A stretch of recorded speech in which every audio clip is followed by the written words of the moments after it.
Hey everyone, and welcome back to the Gold Talk Show. Great to be here. If you're tuning in because, well, you want to get past the surface noise and really understand what's actually moving the gold market, you're definitely in the right place. Uh-huh. Today we're doing a deep dive. We're looking into those often subtle forces shaping the world of gold, specifically the roles of the U.S., China, and Russia. Yeah. The big three, so to speak. Exactly. We're not just tracking daily price jumps. We want to analyze how these major players and also these quiet shifts in where gold is actually flowing globally, how that gives us a much clearer picture of the real underlying dynamics. Right. Getting beneath the headlines. Precisely. And our insights today, they're based on a really compelling video from the Tutsan Tin YouTube channel. It's called Muchong Aidat Ang Kimsati Tron Vang. Basically, U.S., China, Russia, who really controls the gold market. It's a fascinating take. It really is. Okay, let's start unpacking this. What's interesting right from the start is how this analysis frames their influence.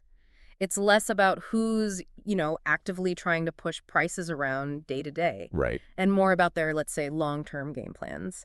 And crucially, the level of trust, or maybe the lack of trust, they command internationally. That's a great point. Right. The video puts Russia as the third most influential. Now, that might make some people pause, but the reasoning is actually quite insightful. It's not about sheer economic power in the way we usually think about it. It's more about a very specific, maybe even unexpected role gold has started playing for them. Yeah, that's right. The analysis really highlights how, after they were largely kicked out of the SWIFT system and had significant reserves frozen. A huge blow. Absolutely. Gold became this vital tool for, economic survival. It allowed them to keep up essential trade, at least minimally, with countries that weren't part of the sanctions. So not trying to control the market, but just keep the lights on, essentially. Exactly. The key insight isn't just that Russia used gold, but that they showed a potential path, a blueprint, maybe for how a nation could survive severe financial isolation if it had enough gold. That's a pretty big lesson for anyone thinking about financial security, right? Yeah, it really demonstrates gold's core function, doesn't it? Beyond investment. It's like basic solvency. They even used it for some direct bilateral payments and apparently tied oil and gas prices to it in some deals. That's what the analysis suggests, yeah. It underscores that fundamental role as a store of value, a means of exchange when other doors close. And like you said, the precedent it sets, it's significant. A major nation, largely cut off from the usual global financial plumbing, found a way to keep going, partly thanks to gold. Which brings up a good question for you listening. Thinking about Russia's situation, what does that imply for how you view your own assets, your own resilience against potential shocks? Definitely something to mull over. Okay, let's shift gears to China. They're positioned as number 2 in terms of influence, and their approach is described as very different, quiet, strategic, long-term accumulation. Precisely. A stark contrast to Russia's more reactive needs-must situation. China's been steadily, consistently adding to its gold holdings basically since the 2008 financial crisis. Right.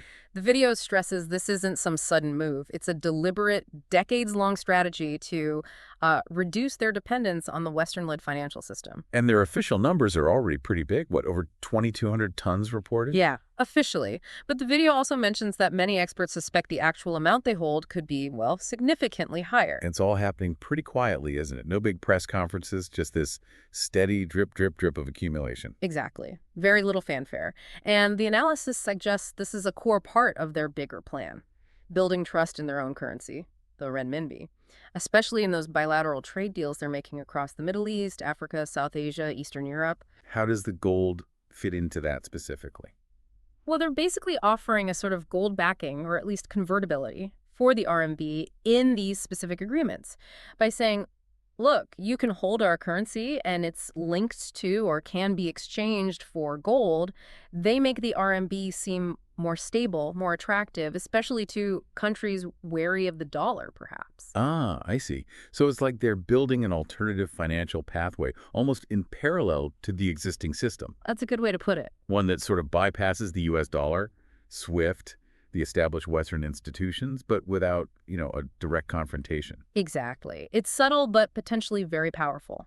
And the video points out this creates a real political and economic opening for nations that might feel pressured by or want alternatives to the current Western financial setup. Interesting. So they're not trying to replace the dollar overnight. No, the analysis is clear on their limitations too. China's global credit system isn't as developed, they still rely heavily on exports, and, let's be honest, fully replacing the dollar is a monumental task. But their influence comes from providing this option, this alternative rate, underpinned by gold. That seems to be the core of their strategy, yes. It makes you think, doesn't it?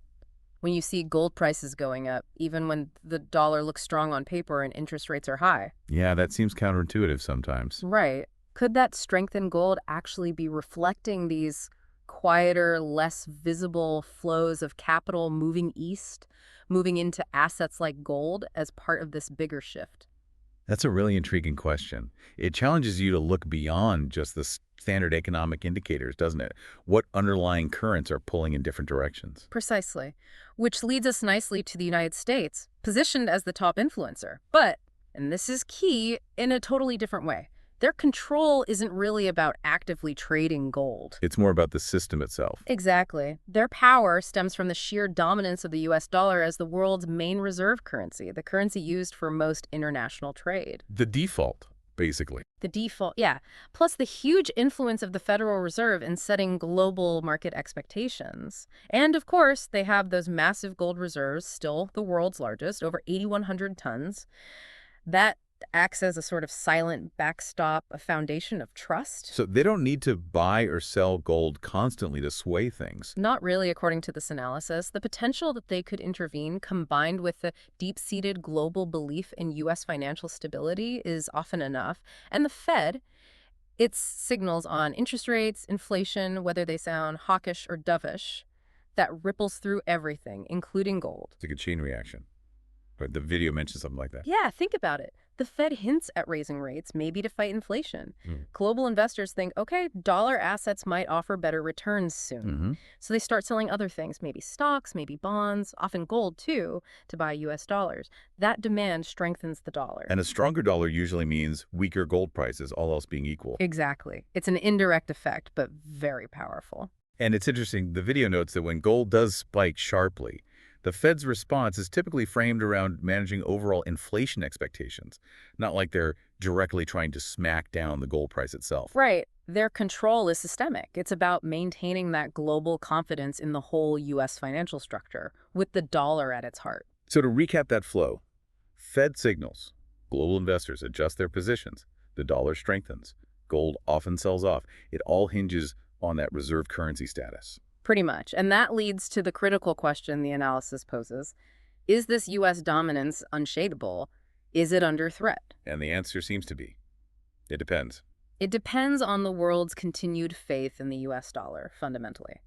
If that faith starts to seriously wobble, then the role of gold and perhaps the U.S.'s level of influence via the financial system could change significantly. Which brings us to what the video calls the undercurrent. This is fascinating. It's about the really significant gold buying by central banks, especially outside the sort of traditional Western sphere that's been happening since around 2022. Yeah, we're talking about the highest levels of central bank gold purchases in, over 50 years. It's a major trend. And it's countries like Turkey, Uzbekistan, Kazakhstan, even places like Singapore, India, Egypt.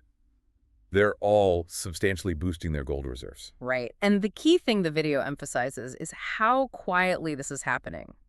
These aren't splashy announcements designed to move markets. No press releases saying, we just bought 50 tons. Exactly. It's discreet, almost like a coordinated, quiet accumulation happening behind the scenes. Like you said, a secret club stocking up while everyone else watches the tickers. So what's driving it? What's the motivation?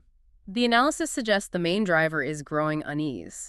Concern about the future security of their existing reserves, which are overwhelmingly held in U.S. dollars mostly. So the sanctions on Russia were a real eye-opener. It seems that way.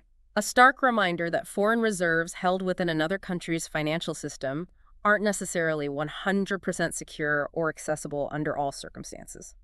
So shifting some of those paper assets into physical gold held in their own vaults, it looks like a logical defensive move. Makes sense. A flight to safety, but on a national scale. Pretty much. And importantly, this silent flow isn't really being driven by the U.S., China, or Russia directly. It's these other nations reacting to the changing geopolitical winds, making their own calculations about risk. And each bar of gold moving into those central bank vaults. Yeah. It's like a small unit of trust being withdrawn from the global fiat currency system. That's a powerful way to think about it, yes. It represents a tangible shift, however small individually, in where nations are placing their ultimate confidence. So if we tie this back to our big three, Russia's moves were born of necessity. Right. China's playing a long strategic game. The U.S. benefits from the current system. But this widespread central bank buying feels like something different, a broader global rethink about trust and financial security. That's the implication. It suggests a deeper shift might be underway. So, the real takeaway here, the video argues, is to look past the noise. Pay attention to these underlying flows. Who is actually doing what with physical gold? Watch the hands, not the mouths, basically. Exactly. This sustained central bank demand, it's a clear signal.